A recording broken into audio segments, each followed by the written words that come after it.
My mantra from the time I was 8 was, I refuse to be poor. I try to be the person I wish was in my life when I was younger. I just like to invest in people because I feel like I didn't really have people investing in me. If you make your money from between your ears, then you should be my client. I learned very quickly that there's a lot more opportunity in creating things than there are actually doing things, like connecting people. What's the secret weapon behind every top CEO and entrepreneur? A game-changing executive assistant. Hermessi gives you access to elite EAs who supercharge your productivity. From payroll and admin to social media and customer support, they handle it all so you can focus on growth and big picture decisions. These aren't your average assistants. They're expertly trained, thoroughly screened, and equipped with the latest AI tools to work smarter and faster. Ready to delegate and dominate? Get 15% off your first 2 months with code INSPIRE15. Don't wait. Visit Hermessi, that's HERMESSI.com, and take back your time today. What if your authority didn't come from credentials or constant hustle, but from how clearly you communicate your values? Today's guest has helped high-performing professionals escape the best-kept secret trap by not shouting louder, but by showing up smarter. He scaled a legal marketing company by 400%, led remote teams long before it was trendy, and built systems that make sure the right people actually get heard. In this episode, we explore how to build thought leadership without burning out, what most people misunderstand about visibility, and why trying to reach everyone might be the biggest risk to your growth. I'm Linda Vo, and this is Inspired by Success. So without further ado, welcome to the show, Dennis Meador, the mind behind the Legal Podcast Network. Thank you. Good to be here. I'm ready to hear what you want to know and share what I can to help your audience. Let's start. Awesome. So you started your first business at 14. What drew you to entrepreneurship so early, and what did that teach you about self-belief? So entrepreneurship, my wife's always like, you always got to go into your sad story. But I learned to look for ways to take care of myself and my sister at a very young age. From about 8 to 13, we just lived in a very tough situation. And so we were always looking for ways to make sure that we got food for the day. And I think kind of learning that or gaining that ability to look around at things, not just as they are, but what they can be or what I can do with them, enabled me as I grew up. That was a skill set that I gained at 8, 9 years old that most people don't get until they're in their mid-20s. And so at 14, I started it was basically snow removal, lawn mowing, and paper routes. But instead of me doing the work, I would go knock on the doors, get the jobs, get the clients, and then my stepbrother, who was a couple years younger, and his friends would go and do the jobs. So I would collect the money, I would give them half the money, I would keep the money, and then they would say, why do you get half the money? We did all the work. And I'd say, if you want to knock on doors and get your own clients, go ahead. And so I learned very quickly that there's a lot more opportunity in creating things than there are actually doing things, like connecting people, being that person that says, oh, you need this and you need this. Well, let's connect you together, and I need my piece in the middle. So I learned that very young, and that was just the mind frame that I always had. Oh, that's beautiful. And it's usually sometimes, like I've heard it from self-made millionaires, when they have a hard time growing up or struggles, it makes them want to work harder and hustle more as well. But then we evolve over time as entrepreneurs too. So you've made it work for you, and you continue to do that. But I'm curious now, you've worn many hats. You've been an entrepreneur, a pastor, a marketer, a volunteer. So what's the common thread that ties all this together, and where are you at now? Tell us a little bit more about the journey so far. So the common thread has probably always been investing in other people. I've always found when I grew up to a point where, because like at 22, I started a business that took off. I was able to kind of retire for a few years to Romania. So money's always come easy to me. The flow of money, I believe it's like an energy flow. And I think that if you treat it right, you give it direction, it's an energy source. Like the way that I think about it is every dollar. So the dollar was kind of invented, or the penny was invented in the concept of this is a day's work. So I'm going to give you this symbol of a day's work. That's what money is. So every time I get money, there has been somebody behind me who has put energy into that money somehow to earn it, to hustle for it, whatever it is. And so for me, if I allow money to come to me and just kind of stop, I'm stopping that energy flow. Whereas I either got to find a place to invest it, I've got to find people to invest it in, I've got to find things that bring joy in my life that help me be better, whatever. So that being said, because money has come easy to me, looking around and seeing people that have that challenge of getting money, when I can spot people, especially that I think have the intelligence, the drive, the acumen, and the desire, like I want to invest in them. As a pastor, I would want to invest in people that wanted better lives, getting rid of certain maybe things that they struggled with. As a business owner, I want my people to make more. I tell them, like, bring value to the company so I can pay you more. Like, it's not like I'm trying to hold back. I'm always looking at my finances and my percentages. And then as we grow, and I'm like, oh, I don't need to add people. Hey, you've been doing a great job. Let me pay you more. It's like that has been the common thread. The volunteering, same thing. I don't know if you looked at my LinkedIn, but for a while, I volunteered holding babies in the NICU. And to me, I've always been called like the baby whisperer in my family. We'd have big family get-togethers. I'm the oldest of 6. And as soon as I'd walk in, there was no shortage of babies. They'd all fight to get to me to hand me the baby because they know the rest of the time they don't have to worry. I'm holding that baby. That baby's cooing. That baby's not crying. They'll have to change a diaper maybe. I'm not changing their diapers. But that has been the common thread, is my desire to invest in other people, to see them have success, however they define it. Because for me, I didn't have anybody that did that for me. I didn't have a mentor. I didn't have somebody who said, let me show you. I literally just did it. And then I would like read a book and be like, oh, that's a tactic or that's a process. And I'm just like, I just kind of did it. And so for me, that was my journey. And then I got into digital marketing probably early 2000s. So, 22 years now. And with digital, I got into working with attorneys. I loved digital because before I did paper marketing, maps, magnets, posters, different types of things like that. The problem I always had with that is, there was really no accountability unless somebody walked in and, we would try to get them to do coupons or something like that to get response. But like with digital, all of a sudden I could be like, 873 people saw this. This happened. They were on your page for this long. And it was just something we didn't have with paper marketing before that. And so I was like, this is the future. This is where everything's going. So I moved my career into that early 2000s and then started working with attorneys. I did a lot of like consulting because I'd had a partnership that basically he bankrupted the company and reopened it in his wife's name and then drove that company in the ground. I invented the product. I trained all the core sales staff and he just basically ran it into the ground, which whatever, that's fine.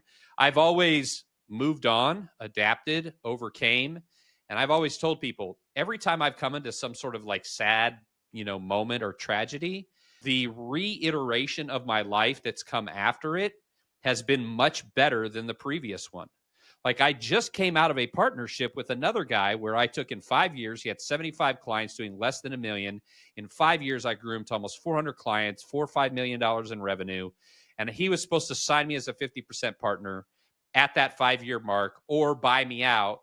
And he chose the buyout for pennies on the dollar.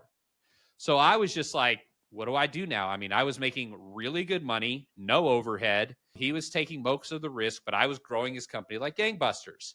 And then I was like, I'm an entrepreneur. I've got a book of ideas where at any moment you could shut down the legal podcast network, shut everything. I just go through those ideas and I'm just like, we could do this. Or because I get all these business ideas and just write them down in my notebook. And I came across the legal podcast network and I thought, I think this will really work. I think that I'm hearing the attorneys are being told they need podcasts. I'm seeing more attorneys get podcasts.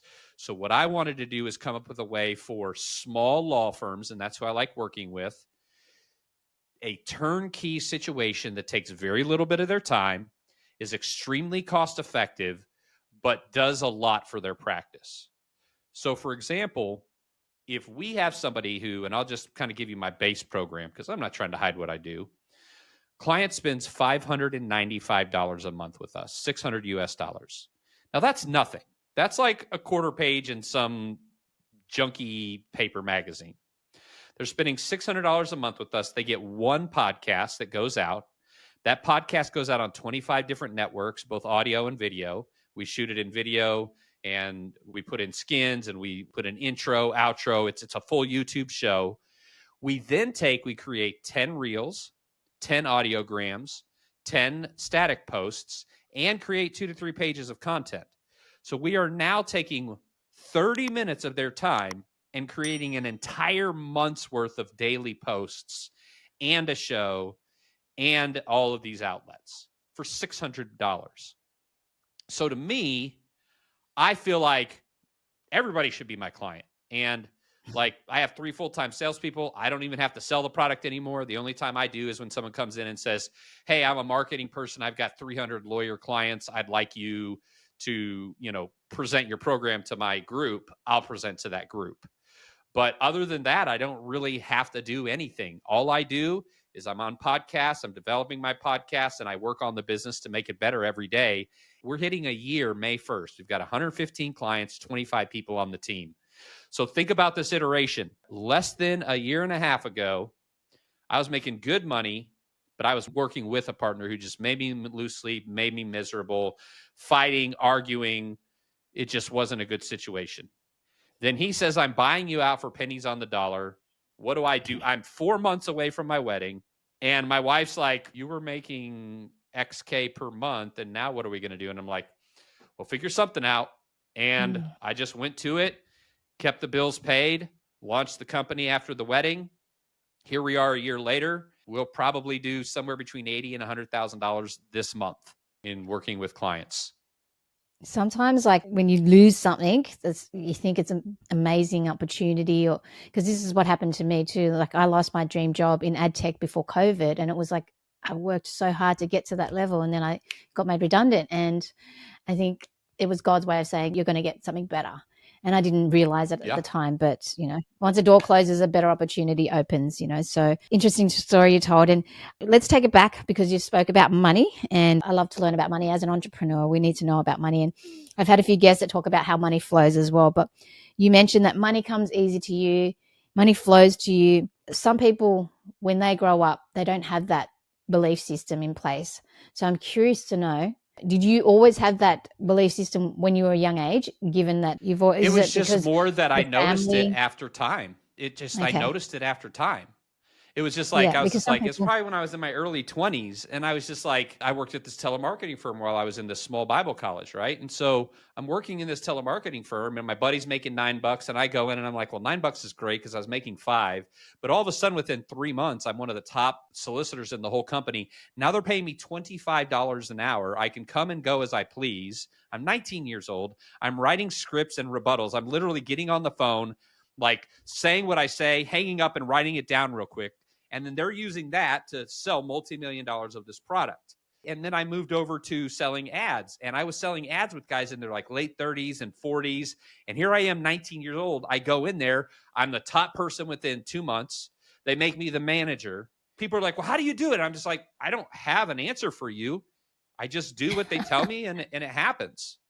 So like, and then I kind of started thinking about like, yeah, I don't think it's luck. There's more to it. There's got to be a skill set, a mindset to it that I'm curious to know about, because absolutely, you didn't seem to get stuck in your own head. My mantra from the time I was 8 until I really started making good money, well into 6 figures in my early 20s, was I refuse to be poor. I said it to myself all the time. I refuse to be poor. I refuse to be poor. By the time I was 15, I was buying my own haircuts. I was able to buy my own clothes because my parents put us in a private school with all the rich kids, but we were super poor. My mom had to watch kids in the morning for us to go to school for free.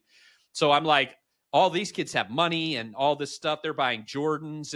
And like, if I didn't learn how to make money, I was the kid wearing like hand-me-downs from the clothes pantry and shoes from Kmart. And so like, to me, I'm just like, no, I am not going to be poor. I've been poor. I've been made fun of being poor. I've stunk. I've had hair that didn't. I've had clothes that were tattered and didn't fit me right. I refuse to be poor. And then once I got past that, then it was just more like, okay, now my mantra is more just like, get where you want to go, take care of who you need to take care of. And that's how I think of things now. It's not about me and refusing to be poor. It's more like, who can I take with me that, is either friend, family, or somebody that I mentor. There's about 15 people in the Austin market that I met in their early 20s that are now making $200,000 to $300,000 that I personally mentored. No pay. I wasn't a manager. I was just a salesperson. I was the number one salesperson in this big, huge company. They'd sit new people next to me, and I'd either say, get them away from me, they don't learn, or I'd say, okay, keep them with me. They'd stay there a few months, and all I do is teach people how to think. I don't teach people how to sell. I teach people how to think properly. And if you think properly, then all the rest of that stuff takes care of itself. That's interesting. Some people do grow up poor and they can either be victims or they can be hungry for more growth. And I love the fact that you said that now it's not about you, but it's also a theme that I'm sensing is that you have the others that you want to bring up with you too. So it's all about giving and being of service to others. And I think that's when you give, you receive. The more you give and the more people that you impact, the more it comes back to you.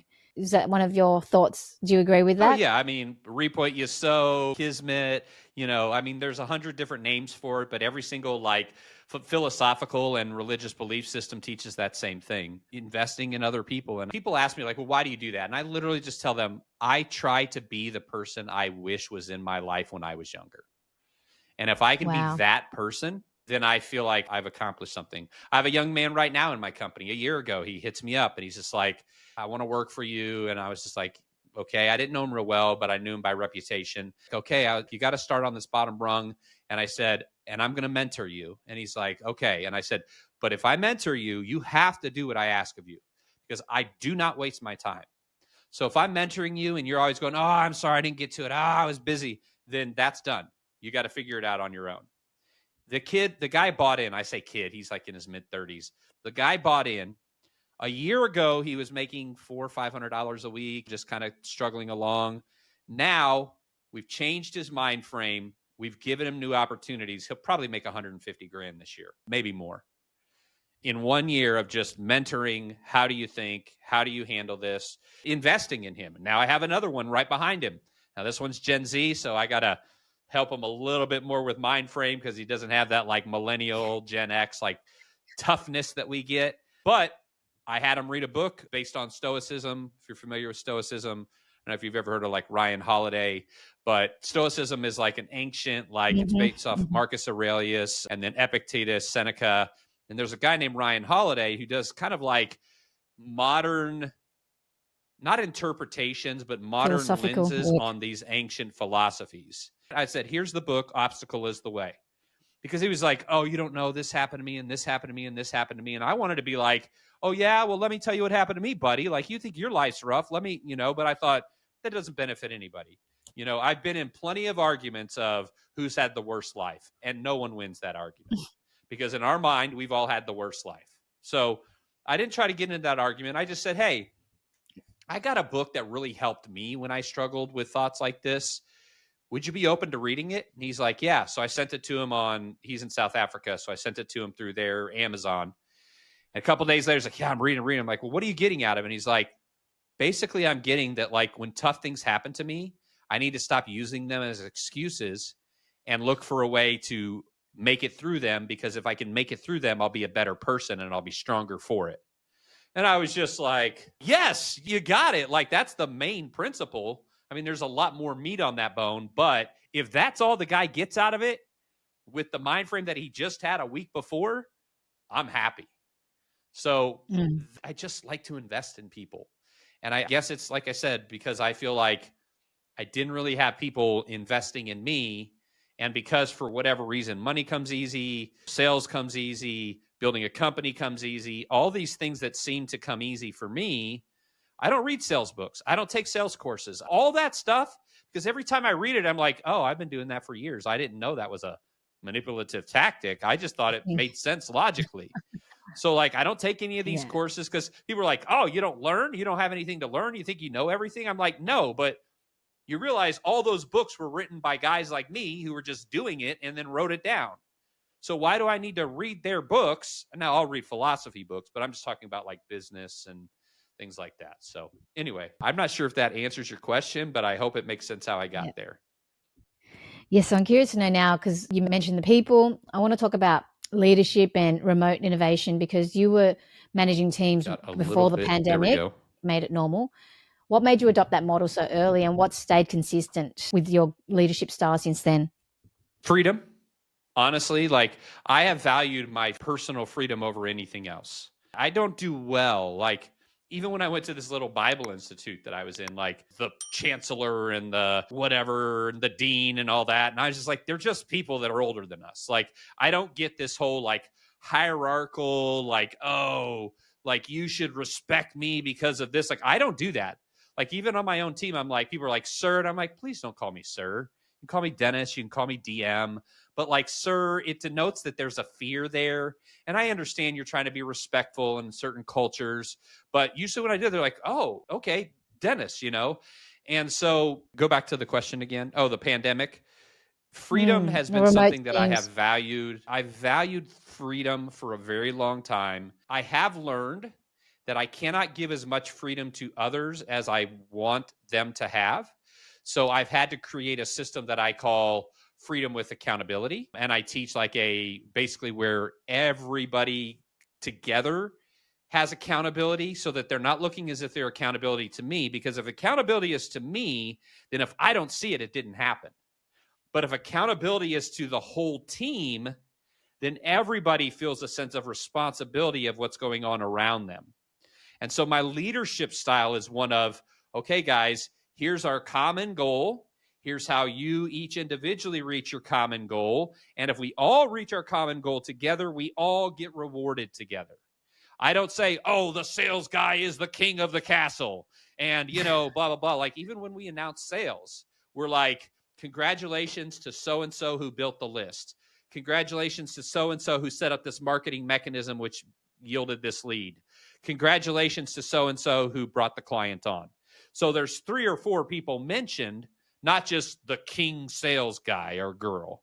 So I try to create an atmosphere of shared success and shared accountability to where we're all going in the same direction instead of everybody just trying to protect their job and not let the owner see what they do. And like, I've seen that too many times. And when you're managing a remote team, as I have off and on for probably out of 30 years of my career, conservatively 15 to 20 of them, I've been managing a remote team. My biggest lesson in learning that was not being afraid to have accountability. But then I just like with my team, I look for ways to praise them to where my directors come to me and they're like, so-and-so just started, they did a great job. And so I pull people into meetings just to praise them, thank them, and send them a little gift. So 90% of my interactions with my teams are, that's awesome, that's awesome, that's awesome. And if I have an action item, I sandwich it, right? So 75% of the time, it's just awesome. And then that other 25% of the time, it's a sandwich, right? Compliment, construction, compliment. So then I call them action items. And so I'm like, listen, we got a couple action items to walk away from. But again, I'm really proud of this. I'm really glad you did this. If you could just work on this and this, I mean, you would be unstoppable. You would be a beast of a video editor or a beast of a QA person or whatever it is that they do in our company. Wow, that sounds like a very good advice there.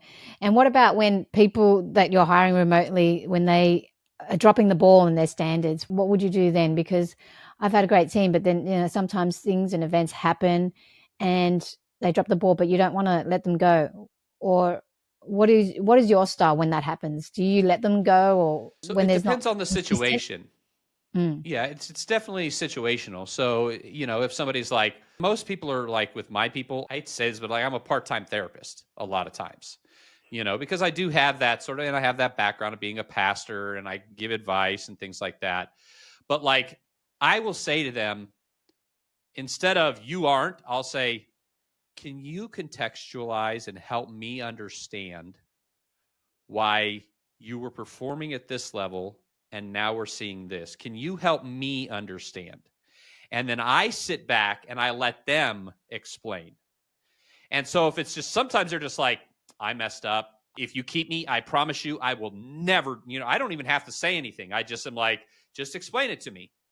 And then sometimes they're like, well, honestly, like my mom just died and my dad is in hospice and I've been going to hospice at night and it's just been a real struggle for me. And so then I'll say, so how can I help you during this time? Because you have a responsibility to the team. One of my directors is in the hospital. She banged her head yesterday. She goes into the hospital and she goes, okay, they're going to keep me here another night for observation, but my husband's going to go home and get my laptop so I can work. And I was like, I really don't want you to feel obligated to do that. You're in the hospital. I want you to get better. She's like, honestly, I feel fine. Just tired, blah, blah, blah. I said, but I want you to promise that you won't push yourself or feel pressured. She says, I promise. If there's a nap, I'll take it. But honestly, I just have nothing else to do. Then I said this to her.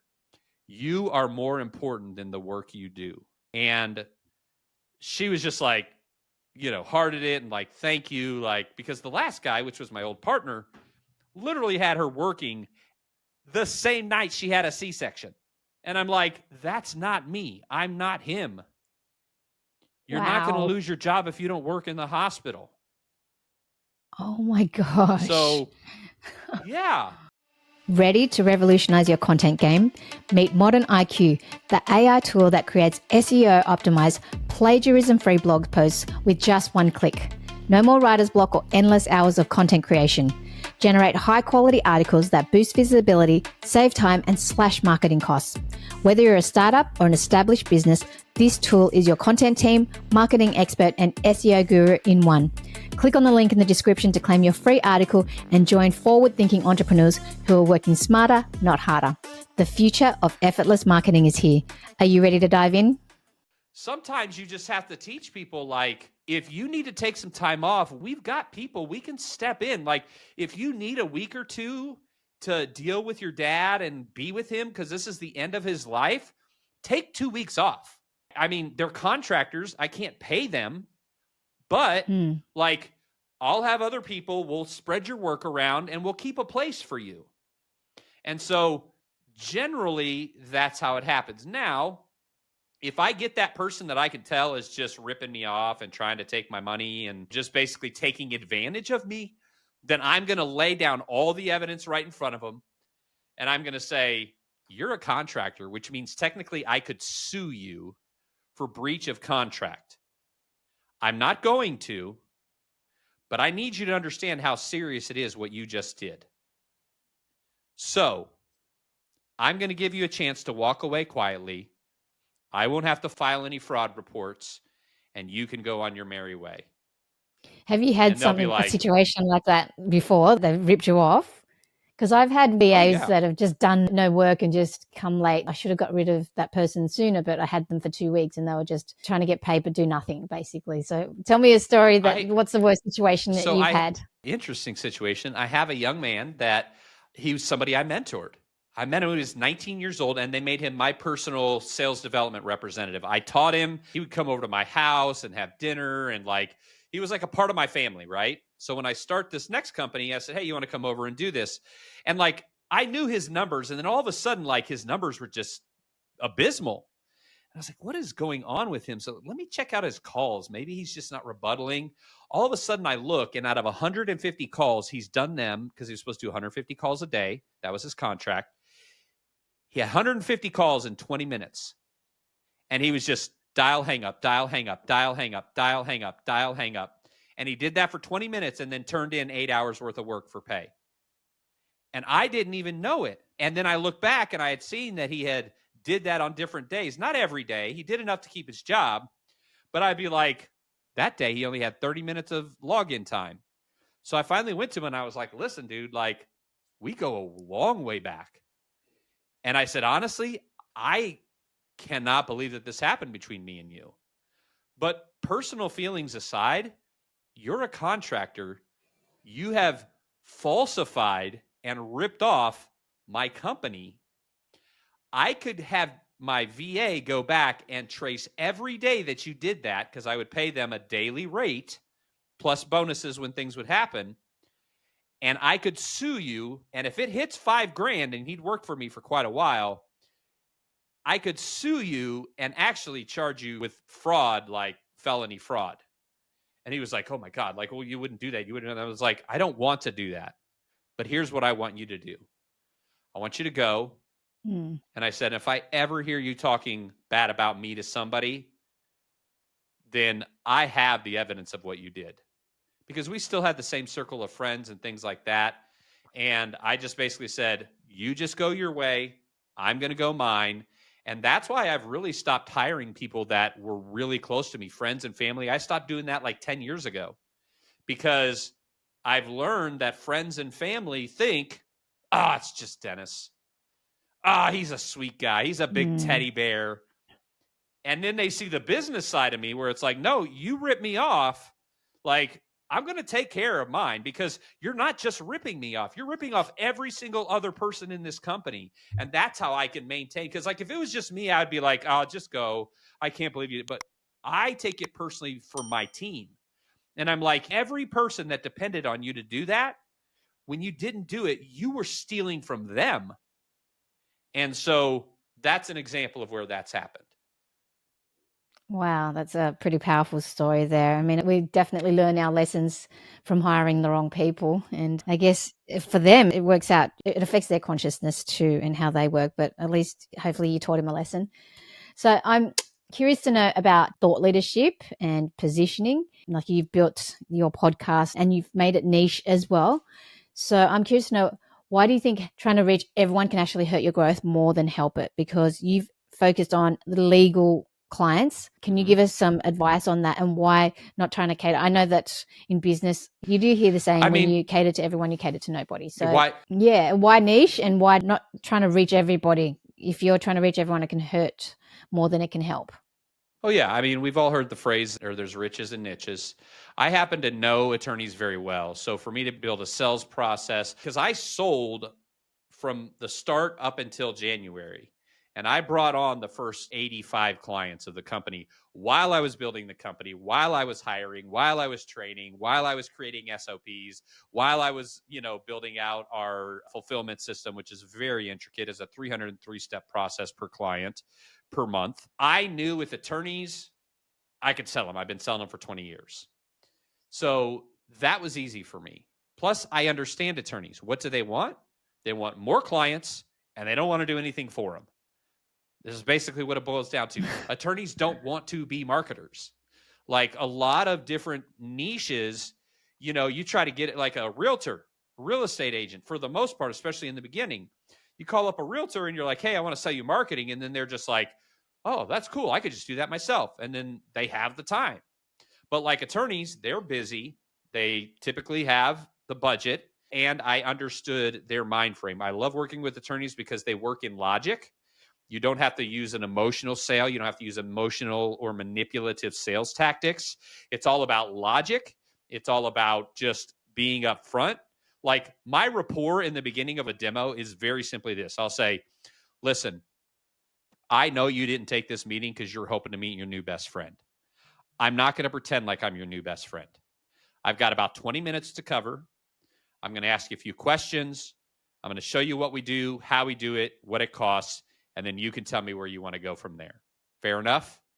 And they're all just like, you just see like the pressure like release from them. And they're like, yeah, thanks. Like, all of a sudden you're just like, hey, I'm just going to have a real conversation with you.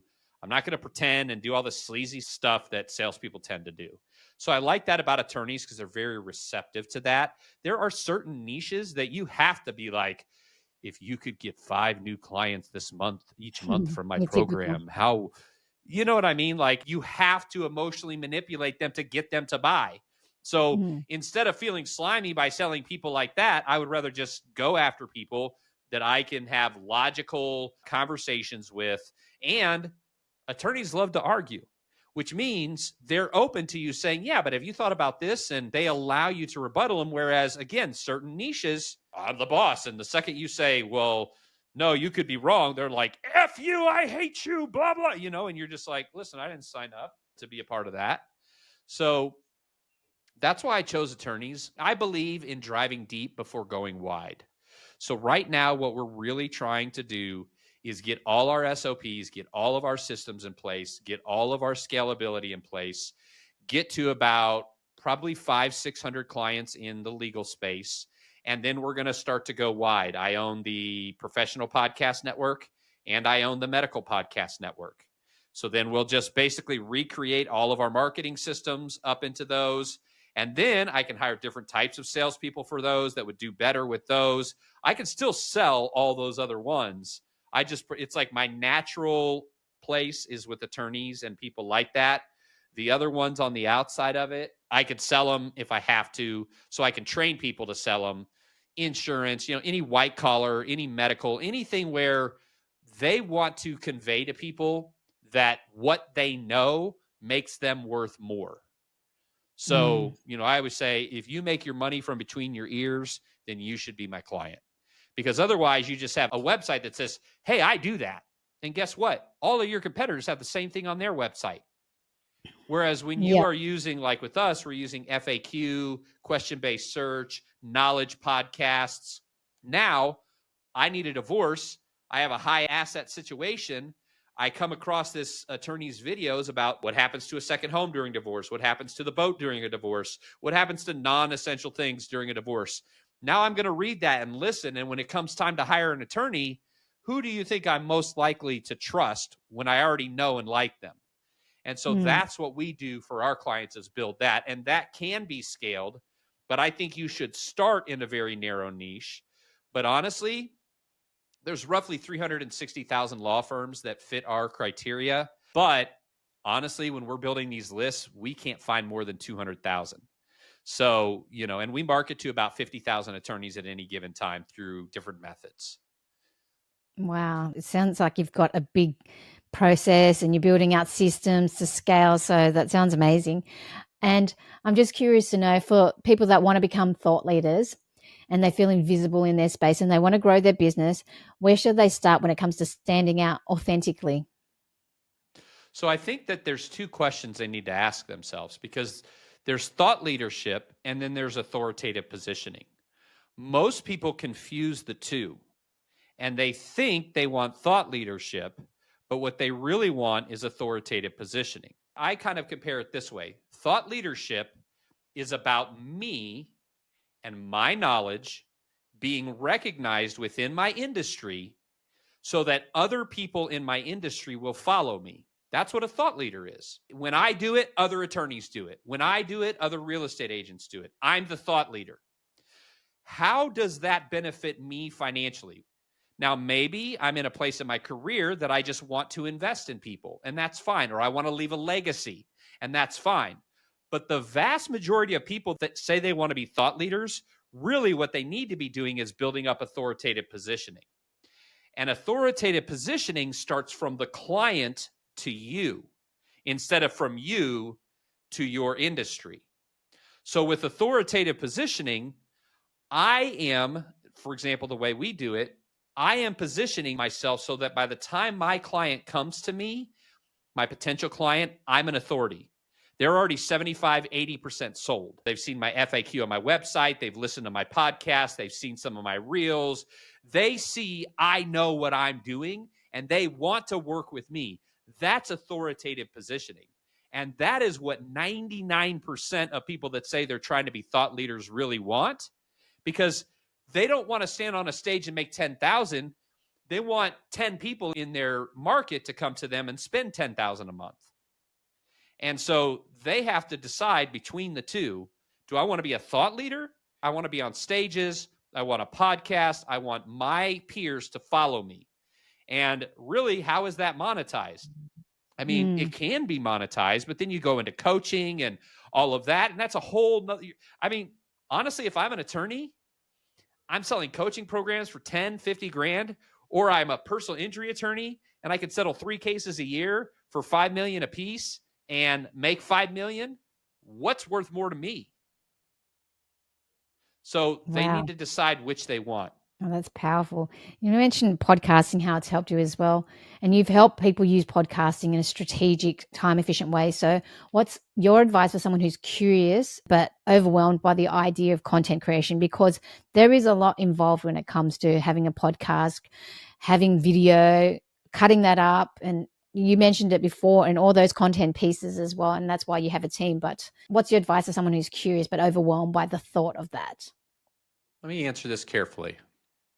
So I think we need to first decide, what is the purpose of this podcast, right? So is it a passion project? So I have two podcasts coming out. One, as I told you, it's called BAM, Building Authority Through Media. It's superhero themed. Then I have another one called, which this is my passion project, that'll be called The Temple of Enthusiasm. And I'm going to be interviewing people who are super enthusiastic about, I mean, I don't even care what it could be, a 90-year-old grandma who's just like, the double triple knot is the best thing. I just want passionate people, because everybody loves passionate people. They don't care what the subject's about. If it's passionate and they're excited, they get excited, and I get excited. So first of all, is it a passion project or is it a money project? Because if it's a money project, you are going to approach it much different than a passion project. If it's a money project, then you need to decide, am I going to do it slowly? Do I have a budget? Do I have somebody like maybe that really knows their stuff? I can show them that I have a great background and we could build a partnership and we could split 50-50 on the results of the podcast. So there's a lot of ways to make these other things happen. But if I'm a hobbyist and I'm an enthusiast, then what I would suggest is start at the very simplest way to do it, like Zoom. Just get on Zoom, interview people. Then there's a lot of like Opus Pro. There's a lot of AI now. That's why we've been able to 11x in less than a year our content, is because I'm always looking at AI tools. Our internal mantras are better, faster, and less friction. If we can be better, we can do it faster, and it creates less friction for our clients, then that's what we need to do. And so I'm always looking at AI programs. I just made an appointment to look at 2 tomorrow, because if it can make my team faster and do a better job and we can produce more, but then flip that over to somebody who's just like, I have a buddy, hobbyist podcast called like Family Business. We know each other from kids. And I was like, dude, why don't you have reels and all this other stuff? He's like, I don't have time. Like, I made a reel and it took me an hour. So I was like, here, meet with me. And I showed him all my tools and how to do it. And I showed him like 3 tools. And now he's posting like every day, 2-3 times a day. And he's starting to grow and get more engagement. And I was just like, see, and it only takes like an hour a week to do it. What you do online now in 6 months could be a completely new process and be 10 times quicker. That's how fast AI is, really in I love less AI. than 6 months. Yeah, Yeah, there's I just so totally agree. much being done. What So tools do that's you what I would recommend? suggest. Opus Because I Pro. use, yep, heard of that. I use Riverside, and Riverside cuts the shorts, but Opus is similar. What other tools do you recommend for content creation that are Headliner is great? another one that we use. What does that do? We really like that one. Metricool is a social media planner. You can hook up to 10 different outlets. You can hook up Instagram, Facebook, TikTok, X, Blue Sky, Pinterest, Twitch, and then like 3 ad networks: Meta Ad Network, TikTok Ad Network, and one other ad network. But like my team literally plans out the whole month of content for our clients. They just sit down, they take all their stuff, they shuffle it up, and then they put it in their thing. And then the whole month is planned, done for them. So Metricool is really good for that. Plus, it keeps all your stats. It tells you how many people viewed your reels and all of that. So all of your internal analytics are right there. So Metricool is a great, great program that we use, and we're able to use it at scale. We have 100 and something odd clients in it, each with their own account, their own YouTube channel, their own podcast channels, their own social media channels. We don't have one podcast. We have 115 podcasts. So we don't have 115 attorneys that come on mine. Each one has their own. So those are some of the tools that we use. What does Headliner do? What does that tool do? Headliner is what we use to build audiograms. It also does the shorts and reels, but it's not as good with it. But you can build just like AI content, also static content in there. So you can build static content, you can build audiograms, Okay. which are great for podcasts, and people love those. And so, yeah, headliners, that's primarily what we use it for. Okay, I'm going to definitely check out those. That Metricool one sounds awesome, because for me, my challenge is having that content and then having to upload it into multiple different platforms one by one and doing the captions one by one. If they had an AI Oh, tool that yeah, could these do are all all of it. API'd straight into everything. And I'll give you this little hit. This is something that we've learned with our clients.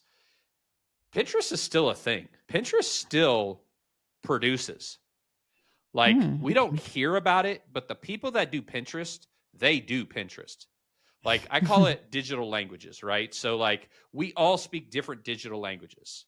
So, like, if you hit me up in Facebook, I might not get to it for a day or two, but if you text me or WhatsApp me, I'll probably get you back right away. And we probably have friends like that where we're like, I've been texting you, and then the second I hit you on Facebook, you say hello. Like, it's because that's the language they want to talk in. Well, it's the same thing with our potential clients. I always tell people, like, be agnostic as to the channel that you express in. If you're like, oh, I hate X Twitter because of Elon Musk, it's like, that's not the point. Post there, because even if only 10% of those people are your potential client or your potential listener, those 10% you probably never would have reached, because that's where they hang out. It's like, they hang out there. The Facebook people are on Facebook, and, TikTok, they're on TikTok. And so be in all the channels, be channel agnostic. And some of them might do better than others. But at the end of the day, the ultimate metric for a podcast is listens and watches, I understand. But for my clients, the ultimate metric is retain clients. And so if 10 people read a tweet and 2 of them call them, 1 of them hire them, that is a very successful tweet. Yeah. There's so much noise out there, though, now that we have these AI tools and there's so many different pieces of content. What makes content actually move the needle? What have you found really works for you? Because everyone's into shorts now and podcasting, but what are your thoughts on that?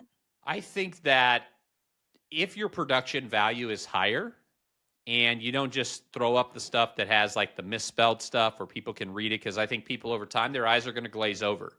So the good thing about like Opus Pro, and I imagine in Riverside as well, is once you've done it, you can actually go in and edit it and like make sure. And like with my team, I'm like, guys, this cut is like weird. So you either need to bring it back 4 seconds or you need to finish that sentence. And they're like, oh, okay. So then now they do that. They like watch it and listen to it. So I think it's about the quality of the content that you're putting out, and then grabbing their attention right away. I'm getting ready to launch like my own brand channel, I guess you could call it. And it's going to be called DM on Demand. And it's just literally like me being myself in podcasts and presentations and even team meetings. I always use these like silly illustrations, like making a cheeseburger or eating at Chick-fil-A. I just always make these like metaphors and all this stuff that I use. And I don't know, I think it helps people understand things. And so I'll like cut those out and then like put a lot of graphics and make them. I throw those out there. People love them. It's entertaining, but yet it's still business.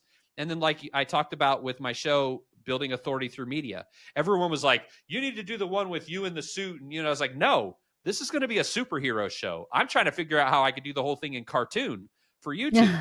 If we can with AI, I want to do it in cartoon. And people were like, why? And I'm like, because I'm of the opinion, if I'm teaching and no one listens or learns, did I really teach? And so I am going to wrap whatever I say in as palatable of a wrapping that I possibly can, to where they're going to enjoy what I have to say, even if it's a little heavier than they normally would listen to. I want to explain things super simply. I want to make them visual. I want to give them stories, illustrations, and understandings.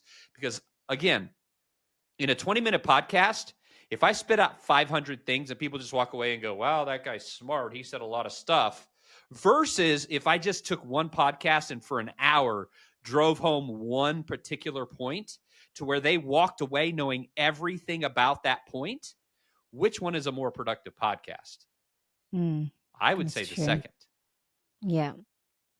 Yeah, no, I totally agree. That's why when I interview people, there's so many questions that I can ask, but there's main things that I just think about the audience and what will be valuable for them. So that's the way I go about it. Anyway, I want to ask some questions about your inner work and transformation.